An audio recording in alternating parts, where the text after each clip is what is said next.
Hey guys, Dave and Len here. Welcome to Wargame Chat. This time we're going to talk about our most hated mechanics and mechanisms in war games.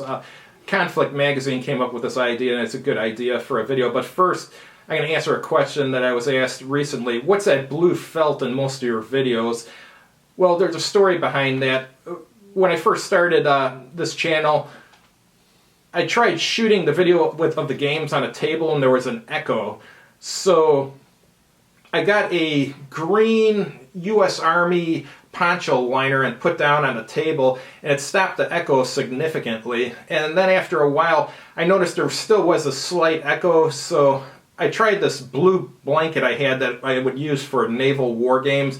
And I put that down, and that got rid of the echo. So that's what that's for there, is to get rid of the echo, because I'm just using the microphone that's built into the camera. So it's not like a $1,000 microphone or anything. It's just one that's built into the Canon 70D. So that's what that's about. But let's get on to our most hated mechanics and mechanisms in war games. All right, mine is Conflict Magazine mentioned this, and I agree with him. He said more than 2-step units. I agree, because that gets to be a pain. Like, let's say you got 4-step units and the first 2 steps are gone, then you have to go search for the counter, which has the other 2 steps on it and stuff. It really slows down the game. Another thing I hate, this I really hate in war games, is the battle board. The battle board will work if the war game's a video game, but if it's an actual cardboard board game, it doesn't work. It slows down the game too much. I mean, you get to a point where you have to have a combat, and then you got to move this big map out of the way, put out a new map, and set up all the forces on it, and it just slows down the game so much, it just ruins it. There's that one game from DVG, War of the Worlds. While the game I thought overall was okay, it would have been very good if it didn't have the battle board and it somehow did combat on the regular map or something, because that really slowed down the game and made it boring. Yeah. And next thing, this one's related to the game we just reviewed, Naval Battles, using symbols on cards instead of written explanations. If you're going to put the symbols on the cards, at least have another card that explains what they are, so everyone's not passing the rule book back and forth, because it's really hard to teach someone a game if they get a handful of cards and they don't know what anything means on the cards, so it really makes it difficult to teach them. And here's one. This one's not too bad, but sometimes it's annoying. When counters are used instead of cards to represent events, like they'll put counters in a cup and you draw the counter, and then you have to grab the rule book and move to the appropriate page in the rule book to find what the event means, where it would have been just easier if they just had a card that told you what the event was and a text description of how to resolve the event. But that one's forgivable. But a thing they could do instead of having the counter, I guess, is just have a CRT. That's what's done sometimes. Not a combat results table, but a regular table where you roll on the table and then that tells you what the event is. But with that, you still got to look up in the book to see what the event means. So that really slows things down.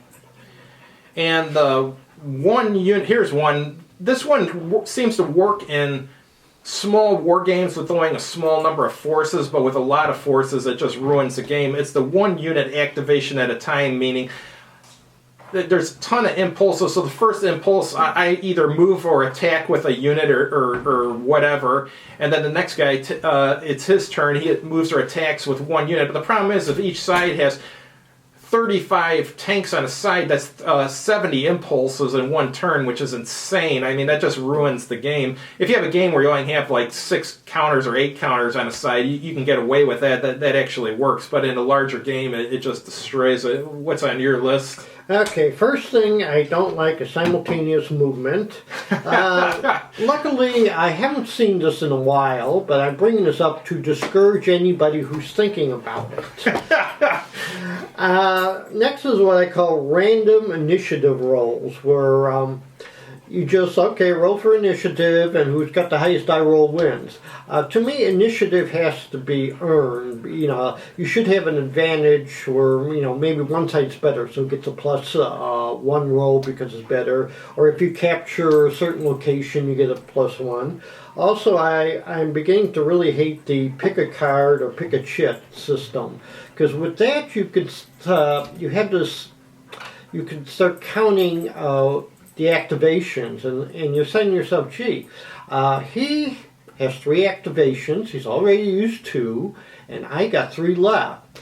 If the next card is, I have a very chance of, doing things without him reacting, or he's used up all his activation. So I get the next 3, and boy, am I going to raise hell. Now, is that a game?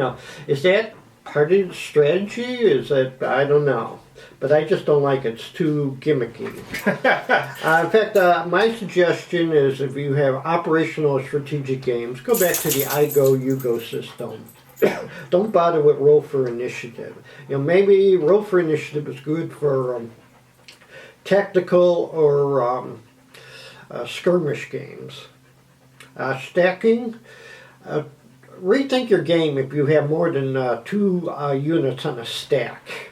Because sometimes I played games where stacking got ridiculous. Like Starship Troopers, yeah. Which is a good game, but the stacking was out of control. Yeah, and I was thinking one game where it's like 8 strength point for, you can stack 8 strength points. Gee, you have all these 1 strength point units, you put all 8 in, but moving down. Another example is of the Panzer Grenadier system, where you can have 3 combat units, plus a couple leaders, plus a demoralize counter, plus a disrupted counter. So you got 8, and these are nice smooth counters, so they flop down a lot. Think of what you can do to reduce stacking. And I also got a few minor gripes. Not everybody has the space, so rethink if you're going to do more than 1 map, because you start limiting the people who could buy it.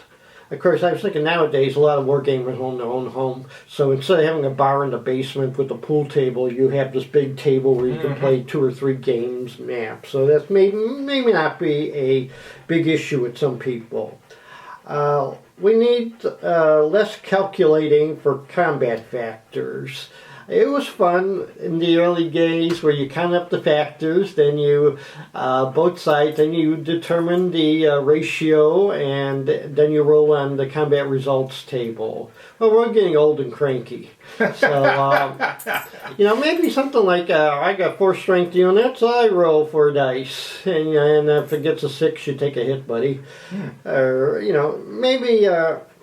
That's kind of like K-Son 68. With that, if I recall correctly, the combat strength you have is the number of dice you roll. Yeah, maybe that's more of a... But that can be... you can vary the results. Because I had systems times where you have to roll 4 dice, get a 6.